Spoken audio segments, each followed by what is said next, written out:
Nako, eto na po, marami pong binunyag si Senator Rodante Marcoleta dito sa Billionaire News, no? Talagang yung Billionaire News po, napatunayan nila at talagang nahimasmasan din sila, no? Doon sa sinasabi na give up na Senator Rodante Marcoleta. Yun ang sinasabi ko sa inyo, yung salitang give up. Yan ay isang uri ng pagalit, isang uri ng sermon. Isang uri na kung saan nangangaral ka, nagtuturo ka. Sabi ko nga sa inyo, walang pinagkaiba doon sa meeting. Nagmi-meeting kayo na marami, at nag-uusap-usap kayo tungkol sa ikabubuti ng isang bagay, kahit anong bagay yan na napag-uusapan nyo, may mga nasasabi kayo doon na mali, may masasabi kayo doon na hindi maganda sa pandinig ng maraming tao. Pero yung kung uunawain mo, isang pag-uusap yon, di ba? Wala pinagkaiba doon sa pinagalitan mo yung mga anak mo na sinabi mo na, ano ba yan? Ayaw nyo bang asikasuhin yung isang bagay na yan? O, sige na, i-give up na yan. Itapon nyo na yan. Di ba? O, yung bahay nyo, sunugin nyo na yan. Sunugin nyo na yung bahay nyo. Ayaw nyo asikasuhin yung bahay na niregalo ko sa inyo. Sunugin nyo na. Ipamigay nyo na yan. Sa tingin mo gagawin ni Marco Rete? Sa tingin mo gagawin ko yun? Susunugin ko yung bahay ko? Hindi. Isang uri lang yun ng isang para matupad o gawin yung isang bagay na nararapat. Diba? Ito po, bago tayo dumako kay Senator Rodante Marcoleta, ha? Gusto ko lang ipaunawa sa inyo itong mga litratong ito na kung saan, napakahalaga po talaga nito. Ito yung sinasabi ni Cayetano, no? Basahin natin ha. Sabi ng iba, na-comment, sasakupin na ba tayo ng Malaysia, Vietnam? Tignan nyo ha. Kung ano ginagawa ng mga ni Tarela, kung anong pagpapublicity ang ginagawa niya, naghahamon sa China, tapos nung pumapalag-palag na ang China, isinasabak niya ang Pilipino. Kahit hindi man lang pumalag po ang China, sinasabak niya po ang mga Pilipino sa isang malaking away at gulo. Kasi hindi na bagong bagay eh. Isipin niyo yung Carpio, ha? Kung ituring itong sitwasyon na to, isang kapitbahay, ha? Biruin mo isang kapitbahay na nag-squat daw sa tabahay mo. Yun ang ituring niya ang sitwasyon na to. 'Di ba? Akala niya ang gulo sa China, isang gulong away kapitbahay lang. Na kung ginulo ka ng kapitbahay mo, edi guluhin mo rin. Akala niya ganun lang mangyayari. Hindi nila alam na maapektuhan lahat ng investor, tourism, OFW. Yan ang wala sila eh. Yan ang wala eh. Maghahamon pa di ba naghamon si Senator Marcoleta ng debate. Aba, alam nyo ba, sabi ni Carpio, nung hinamon siya, ito topic. Ba, ang tigas ng bungo. Yun daw ang topic. Ang topic niya, kung hindi ko pagkakamali, ang sabi niya, patutunayan daw niya na may WPS. Aba, binuhin mo tong matandang to. Isipin mo yun ang, hindi ko alam kung yun ang sakto, pero yun ang magkatunog, na parang gusto patunayan may WPS. Parang gusto niya patunayan, si Marcoleta nagsasabi, walang WPS. At pinatutunayan niya rin na yung KIG hindi pwede give up. Tingnan mo to, akala niya kasi sa debate, ganun-ganun lang. Wala kang kasanayan sa debate. Akala mo, oo, marami kang kaalaman, dati kang justice. Marami kang nalalaman talaga. Aminin natin yan. Pero wala kang kakayahan sa debate. Bakit? Tignan mo, umpisa pa lang, talo ka na eh. Doon pa lang sa, patutunayan niya may WPS daw ata. Hindi sakto, pero ganun katunog Biruin mo, napaka-impertinenteng tanong. Di ba? Para mo sinabi, hinamon ka ng kalaban mo, no? Tungkol sa isang building, hinamon ka, no? Tapos sasabihin mo, patutunayan ko may building. Parang ganun eh. Di ba? Doon pa lang, talo ka na eh. Kaya nga, sarap ako humamon sa kanya eh. Kami magdebate eh. Di ba? Doon pa lang talo na siya eh. Huwag ka maghahamon ng isang pag-uusapan na sa'yo galing. Dapat ang pag-uusapan, maaaring pwedeng sa Billionaire News o pwedeng sa isang hindi mo resource, hindi rin source si Senator Rodante Marcoleta para patas. Ang pagtatalunan, yun dapat pag-usapan. Hindi na daw dapat pagdebatihan. Sino may sabi sa'yo hindi na kailangan pagdebatihan? Ilabas mo, ilitaw mo kung sino ang nagsabi sa'yo, Carpio, na hindi na dapat pagdebatihan. O baka ikaw lang nagsabi niyan. Hindi kami maniniwala kung ikaw lang. Diba? Dapat ilabas mo, may batayan ka, sino sabi. Ano pamantayan mo, ba't di na pwede magdebatihan yan? Sa'yo lang, sa sarili mo lang? Ikaw lang may sabi niyan. Diba? Basahin natin ito, mga kaibigan, bago tayo magsimula. Nakakabahala ang pag-deploy ng mga military installations gaya ng battle tanks, radar, anti-aircraft, artillery, at runways ng Vietnam at Malaysia sa loob ng ating exclusive economic zone o EEZ. Ayon sa mga dokumentong inilatag ni Senator Alan Peter Cayetano, makikita ang lawak ng puwersa ng ating mga kapitbahay. Sinabi ni Cayetano na maraming submarines ang Vietnam at Malaysia habang nanatiling zero ang capability ng Pilipinas sa ilalim ng dagat. Sa mainit na sesyon sa Senado nitong Lunes, Pebrero 9, inihayag ni Cayetano na hindi naghain ng protesta ang Pilipinas laban sa mga aktibidad na ito ng Vietnam at Malaysia noong panahon ni na Pangulong Noynoy Aquino at Rodrigo Duterte sa kabila ng pag-akupa nila sa kabuuan ng 16 futures sa ating EEZ. Nilinaw niya na ayon sa UNCLOS, hindi nawawala ang karapatang Pilipinas sa dagat dahil lamang sa kawalan ng protesta. Dahil ang mga prinsipyo, laches at estopel na ginagamit sa lupa ay hindi applicable sa law of the sea. Hindi ko alam ang pagkakaunawa ka dito mga kaibigan, nakakabahala, nag-deploy na pala ng mga military equipment. Hindi siguro, syempre may battle tanks, may radar, anti-craft, syempre may mga baril yan. Yeah? At syempre may mga gagamit niyan. Alam naman display lang yan, di ba? Malamang may gagamit niyan. At may mga equipment na pangdigma na higit pa diyan sa nakikita natin na pwedeng i-deploy doon. Di ba? Saan yan? Sa loob ng ating economic zone. O, tanong, papakita ko muna sa inyo yung mga larawak. Katulad nito. Isipin mo katulad nito ha. Sandali. Katulad nito, ano to? Ay ano, Malaysia Swallow Reef. Ay, ikaw kayo sa Malaysia yan. Hindi. Ito na nga, sabi sa loob ng ating exclusive economic zone. Search nyo lang. Swallow Reef, kabahagi ata ng Sparkly Island yan. Diyan sa banda dyan. Malita islang yan, napakapiranggot lang yan. Parang, kumbaga sa subdivision mo, kalahating subdivision mo lang yung laki niya, no? Ito pa, papakita ko sa inyo para mamulat ang Pilipino. Ang ibig ko sabihin dito, kung totoo to, pero ang namumutawi sa utak ko, nag-imagine lang ako ngayon na habang titignan ko yung picture, bakit hindi ito tinatalakay? Ba't dito binabalita? Hindi ko alam, ito, kita nyo naman, naglagay ako ng, DWSI 864, hindi ko alam kung sakop to ng SNM na ng news, no? Ito, Vietnam. Ano to? Paki-imbestigahan niya to. Ayoko i-claim to na ako lang magabalita. Hindi, gusto ko kayo mauna, imbestigahan nyo. 'Di ba? Sa akin lang bibigyan lang ako mga komento na nakikita ko batay sa picture na news ng DWSI. Ngayon, ito. May mga baril, may mga guhit, ang tanong ko dito na mumutawi sa aking isipan, ba't hindi ito talakayin? Ba't dito sabihin sa atin? Bakit China? Kinakampihan ko China? Hindi. Bakit iniisip ko, kung ikaw ay talagang patas, sige, gagamitin ko yung kinagamit ni Carpio, kabakuran, sige, gagamitin natin yung kamangmangan na example niya, kasi inahalintulad niya yung sitwasyon ng China ngayon sa halintulad ng kapitbahay mo nagagalit, na nag-squat sa'yo. Bagay na mali, na hindi pwedeng halintulad, no? Sige, pero gagamitin natin yung kamangmangan ng halintulad na yun, no? Okay, ganito. Palagay natin may nag-squat sa kapitbahay, may kapitbahay mo nagagalit. Doon ka lang ba magagalit sa kapitbahay mo na alam mong magiging popularidad ka? Paano yung Vietnam, Malaysia? Hindi ka ba nagko-question dyan? Bakit? Walang simpatya kasi Pilipino pagdating sa Vietnam, Malaysia? Pag China, mainit ang Pilipino? Pag China, sinaway mo, ipinaglalaban ko ang Pilipinas para sa China. Wow, mga Pilipino, ibuboto kita Tarela, ibuboto kita Kiko Matching sa 2028. Kung hindi ka man tumakbo kasi senador ka na, Kiko, yung mga i-endorse mo na si Risa, iboboto namin kasi kami lang dahil sa pitatanggol nyo Pilipinas. Tandaan nyo, ipinagtatanggol lang nila. Kuno pa ang mga Pilipino sa usaping WPS lang. 'Di ba? Kung tutuusin, mahalaga sa atin ang lupang ito 100,000%. Pero kung sa Pilipino lang, damdamin lang ang kayang ipagtanggol natin. Kasi bakit? Karapatan lang natin sa island ang ating naapakan sa atin. Mababa kung tutusin kumpara sa mga flood control na mismong buwis mo ang binayad mo na ninakaw sa'yo.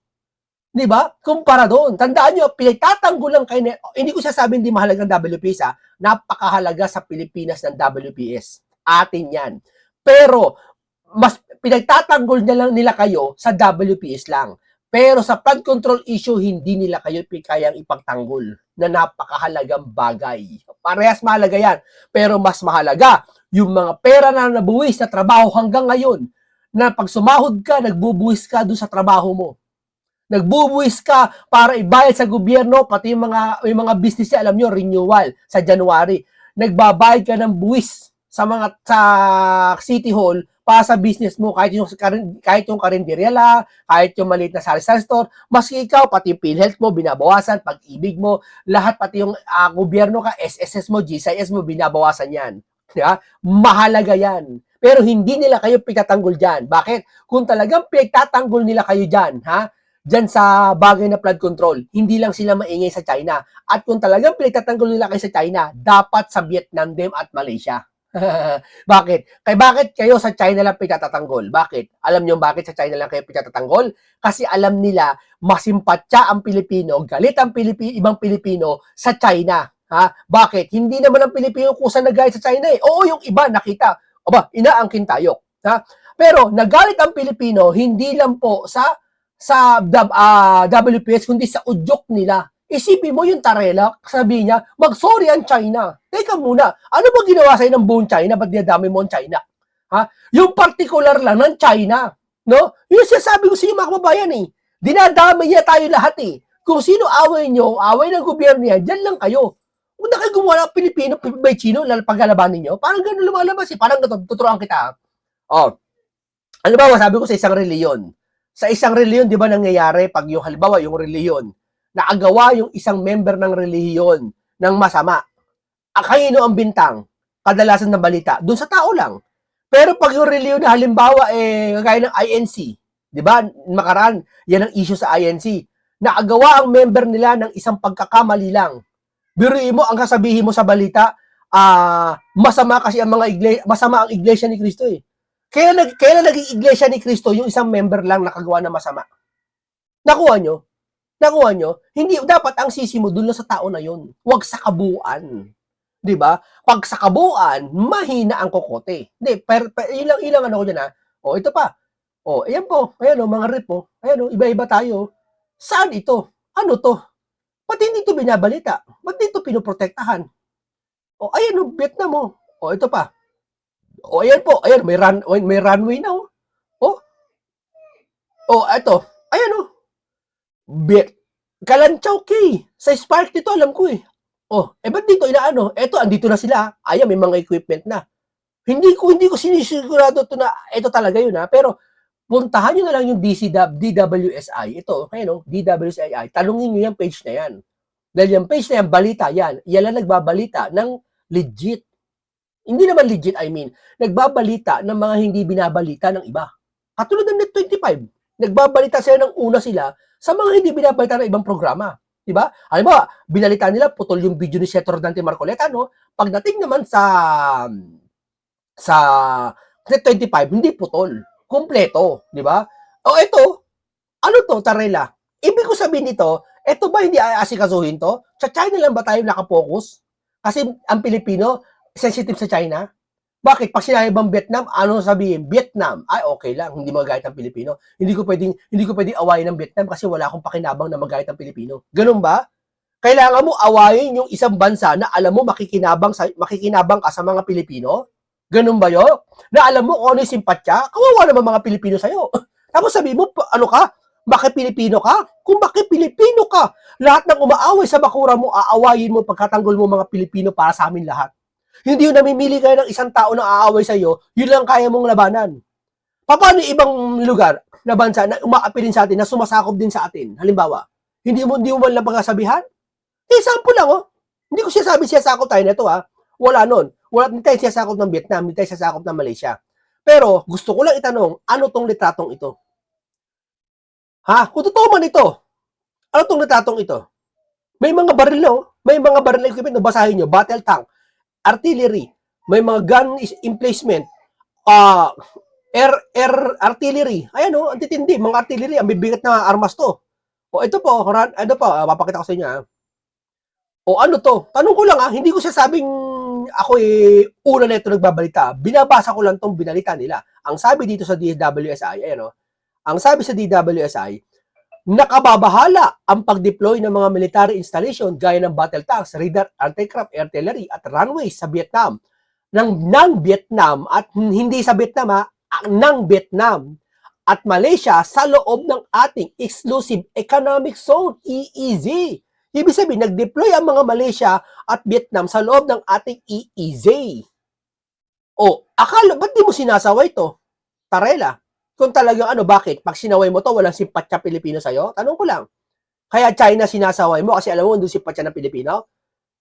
Yung ba yun? Tanong ko lang hindi ko sasabing totoo to Kasi balita to. Gusto puntahan nyo lang DWSI 864. Ayan Ilang oras pa na na-upload nila O ngayon, dumako na tayo dito kay Senator Rodante Marcoleta po. At mapapaliwanag na yan, ano ko lang, isang malaking tanong lang yan, Dumako na tayo dito kay Senator Rodante Marcoleta. Sa kanyang pahayag kay Tracy, nagulat ang bilyonaryo news Humanga ako tingin ko humanga kay Senator Rodante Marcoleta ang bilyonaryo news di ba? Ito, pakinggan mo May ibang senador na sinasabi, pinamimigay mo daw yung Kalayaan Island Group. Kailan ko daw sinabi? Galante ito sa ayan. Kailan ko daw sinabi? Sasabi niyo, kasasabi mo lang Biruin mo yung media ng ng ibang mainstream media malaki Pinagdidikit yung sinabi ni Senator Marcoleta ng February 4 na give up ko na. At doon sa sinabi na hindi ko i-give up. Alam mo, parehas lang yun Manila kayo pagkakaintindi.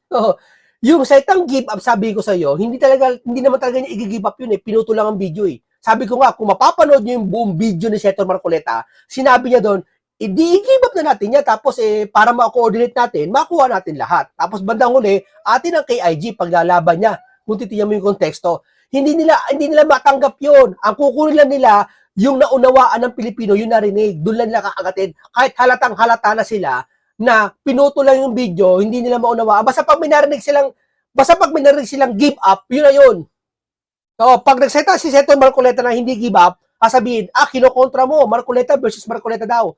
Yun sila, di ba? Napaka walang, hindi naman nag-isip. Alam mo, tatandaan mo ang isang bagay ang tao nagsasalita ng malalim. Hindi mo talaga maintindihan yan. Kaya hindi ka pwede magpasya kagad yan, ayan na yun. Di ba? Paano pala pag sinabi ko sa iyo halimbawa, ganito na lang. Bilang akong senador, bukas na bukas bababa na ako. Tapos hindi ka bumaba kinabukasan. Hindi mo natarak yung lalim ko kung ano ibig sabihin nun. Akala ko ba bababa ka na senador, pati pala hindi ka bumaba. Napakababaw mo kasi. Kaya yun ang pagkakaunawa mo. May malalim akong may pagkakilala doon sa pagbaba. Pero hindi talaga ako bababa. May ibig sabihin ako doon. May ako doon, may technique ako doon, may diskarte ako doon. Gets nyo? Ito kasi, yan. Diyan mo makikita talaga kung sino talaga mahina sa labanang ito. Ini-splice nila Pero tama yun.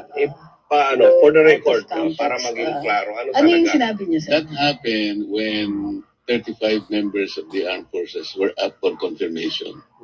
Parang last week yung government. So I was surprised that even the one who represented them, who's a captain, is the highest ranking na nandun sa amin.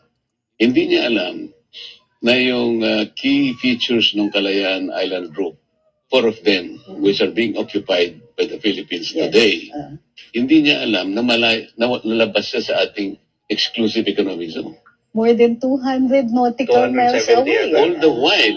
All the while, can you imagine that? All the while, ang akala niya, nasa loob ng ECC. So, Commodore Tariela did not even tell them the whole story. So, akala ko ba siya ang spokesman ng WPS Transparency Group Office? Correct. Yes, at been so transparent about it. So, Kaya this is a lumitaw yun. Navy captain, sir? Hindi, armed forces yan. So, Si Commodore, ang counterpart niya sa Army is a general. Kaya lang, civilianized na ang Coast Guard, alam mo naman. Yes, Kaya lang, tayo naman. Kahit civilian ka na, naka-uniforme ka pa. So, Under DOTR ang Coast Guard Yes. Pero, uniform servicemen sila. Yun ang So, nagulat sila na outside, tapos may nagre-react na ibang mga senador nga na pinamimigay niya. Pero, this is correct. Yung Kalayaan Island Group, hindi outside siya sa EEZ kasi ang claim natin sa kanya is occupation. Occupation. Ah. Walang question dun, di ba? Oo. We exercise sovereignty over Walang Kalayaan question because doon. matagal na nating occupation. Tayo yun ang eh. occupant doon. Yes. So, territory natin yun. Yes, so, Ang hindi lang nila maintindihan, okay, kinukonek nga natin yung na-generate na maritime area doon sa tinatawag na West Philippine Sea. Yes, Magkakaroon na napakaraming obstacles yes. doon mismo sa articles ng UNCLOS. Kaya ko sabi ko, Kapitan, do you realize the legal impediments? Sa UNCLOS pa lang sasabit na tayo.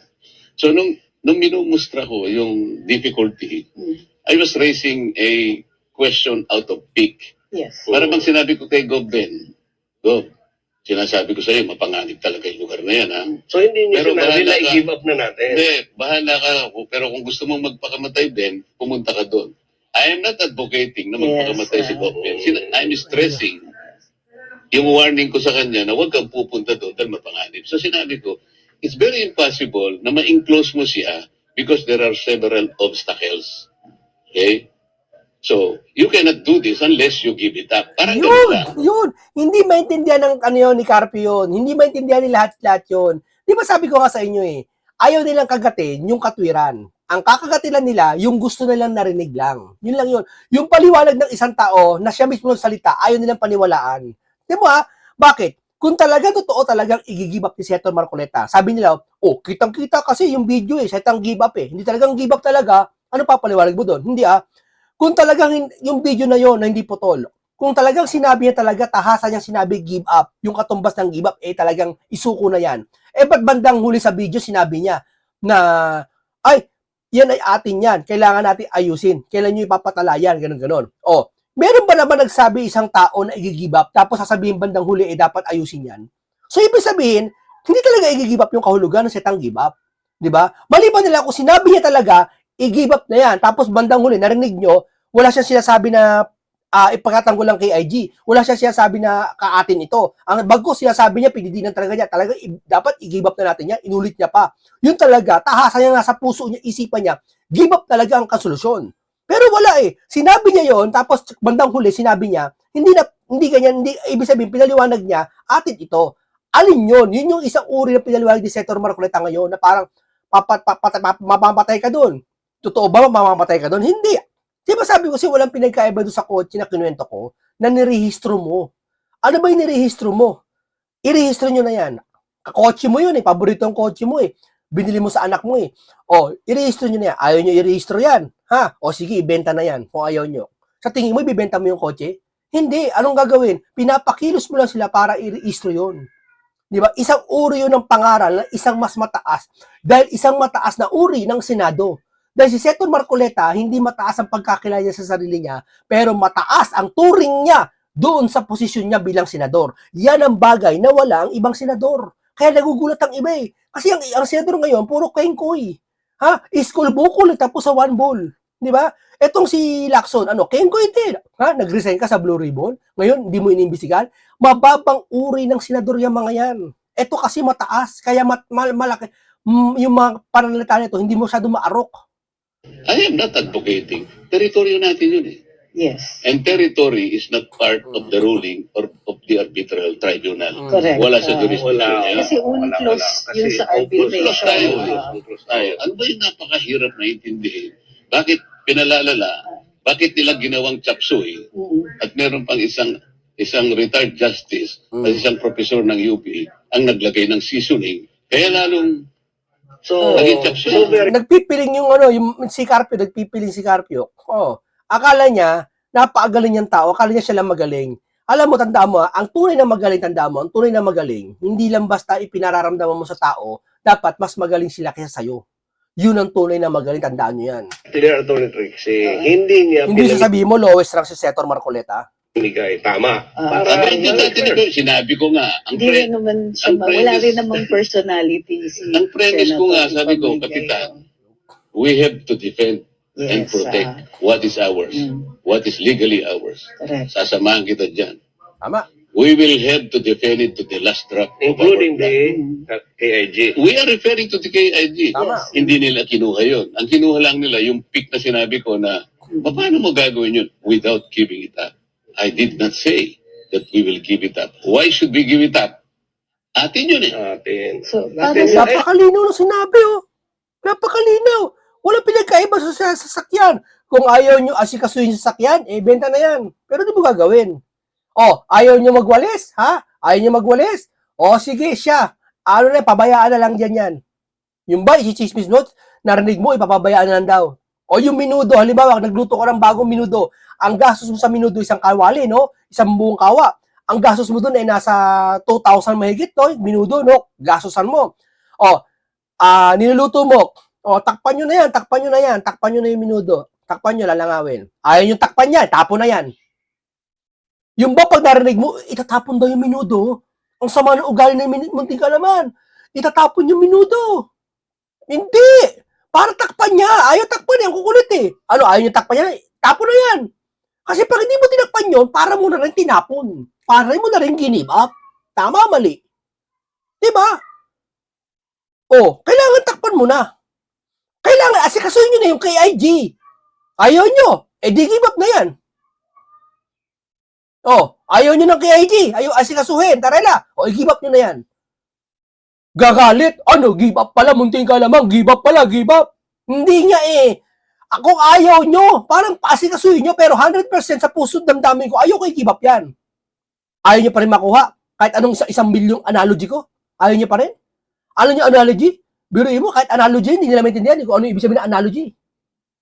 Depende rin. Dyan, Napunta natin So, doon. ano pinag-uusapan Mayroong lang? functioning government, local Yung government. tubig doon ang pinag-uusapan because of the difficulty of enclosing it and connecting it correct. and included in the our- West Philippine Sea. Oo. So yun naman pala, kakampi pala si Senator Marcoleta Ang pinalalago lang natin na atin at walang kaduda-duda yung Kalayaan Island. Tama. Meron Kasi nga, we rin- have a functioning local government Yes. unit. We own it. We our sovereignty. Kasi nandun tayo sa atin yan. Yun, dinilinaw lang niya na malayo yan sa EEZ. It's not part of Part our of EEZ. EEZ. Oo. Ang concern Isa. kasi natin, yung tubig nga, Correct. pinipilit Malinaw na natin dalawa. i-define yung meets and bounds ng West Philippine Sea. So, Yes, i-include natin yeah. yung tubig nila. Pag ginawa natin yun, Atty. Trixie, we are appropriating Yes. the high seas. Teka, maano lang ko, light. Na-confirm ba yung mga kapitan? Because they cannot answer. Oo naman, sabi ko, Kapitan, maging honest ka lang. Kung hindi mo alam ang sagot, Okay I lang. will not take it against you. Yes, Gusto ko lang sabihin sa'yo na yung Pag-asa, for example, which is also called internationally as Tito Island, is 227 away from the EEZ. Labas talaga. And most of them are more than 200 nautical miles away. Ang nautical miles for the EEZ is counted from our baseline. Archipelagic. Archipelagic. Dalawa kasi ang So from baseline the sa Tony. territorial. Yes. From Pero, the territorial sea. Ang territorial sea is 12 nautical miles from the shore. from the Yes. shore, yes. So, ang Kalayaan Island Group has its own territorial Yes, sea. yes. Wala lang siyang EEZ. Wala. Yes, walang Okay. EEZ. Sinabi yun dun sa arbitral decision. Yes, Arbitral yes. decision. So, pero bakit ba na may misinterpret ka, Idol? Hindi, Bakit ka na may yung iba misinterpret? siguro, Or- hindi ako Hindi nila kayang natarokin si Senator Marcoleta. Hindi nila kayang tarokin. Yung mga taong talagang hindi kayang tarokin ng isang tao, talagang mamimisinterpret talaga. May ganyan talaga. sinasadya nilang i-misinterpret kasi hindi nila talaga masolve yung conundrum. Totoo naman na nahihirapan. Can you imagine? 14 years after the administrative order in 2012 was issued by President Pinoy, ordering the NAMRIA to prepare the maps and chart in consultation with the DFA to submit it to the office of the UN Secretary General because that is the only way That's to part of notify the- the whole world Yes. that you have a claim. Yes. That's part of the UNCLOS. Ano ginawa ba ng NAMRIA? Wala. And Ba't hindi na ginawa? two years ago, siguro, November 2024, sabi ng NAMRIA, we will produce the Philippine map with the West Philippine Sea soon. That was 2 years ago. So, meron ba? Sabi ni Senator Tol, na-confuse yata siya. No, we already submitted. But I think he was confused. What we submitted are the archipelagic baselines and Bilang baseline. and sea lanes Ah. at saka yung sa ating yung continental shelf in connection with our petition for extended continental shelf in the Benham Rise. Yes. Yun ang sinabit Yes. natin. Magkaiba yun eh. Magkaiba naman yun. We're talking about the Malayo West na sa Philippine kabilang Sea side. and we're talking about the continental shelf, extended continental Correct, shelf. correct. So, Ang daming, napakasimple lang, Atty. Trixie. Pero bakit ba napakaingay nitong ano? Bakit napakaingay issue ng... Oy, gusto nilang mag-ingay because they try to present a new narrative, a different narrative that will benefit them politically. Nagmamagaling yan. O, nagmamagaling. Yung mga yan.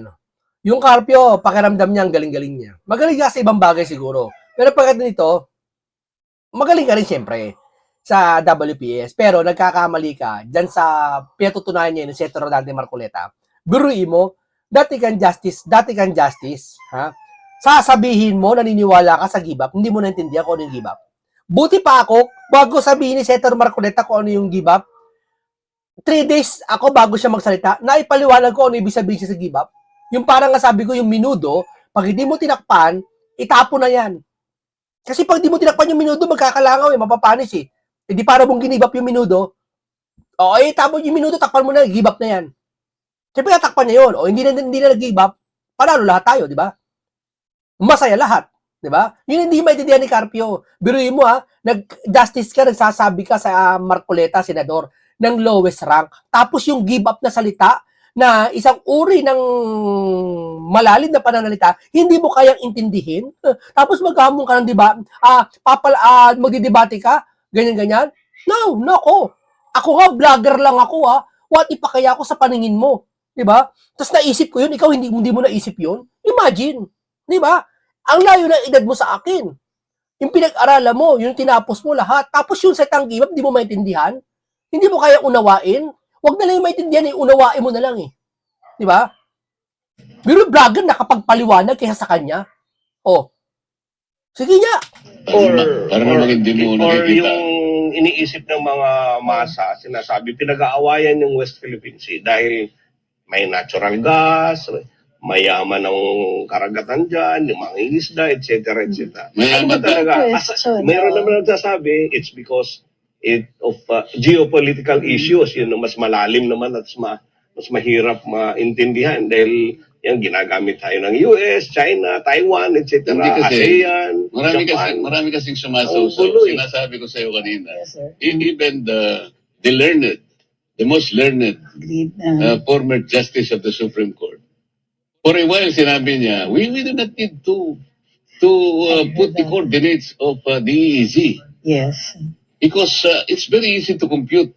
Let's say Based on 200 nautical miles from the baseline. Yes. However, Nakalimutan niya, ma'am. correct. Nakalimutan niya. Yung EEZ natin, ang daming overlap.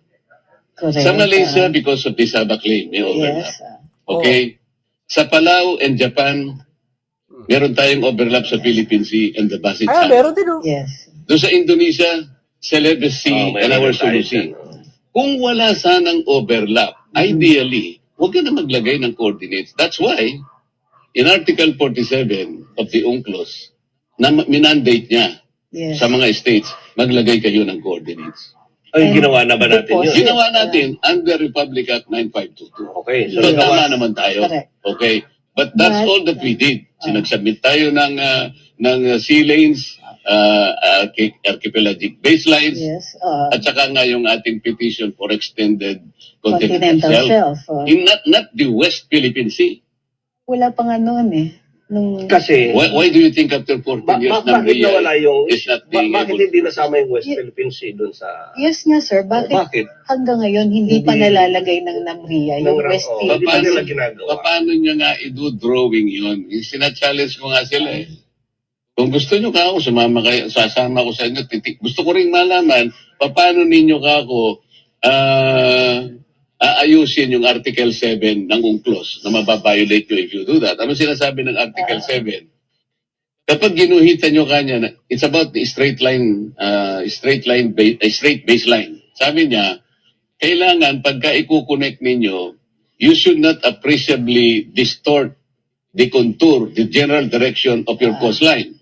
Violated tayo. So, dapat Under susundan 47, Article 47, hindi nyo magagawa, sabi ng UNCLOS. Why? Even if you are an archipelagic baseline, because these are far, far apart, masyadong malalayo yung features eh.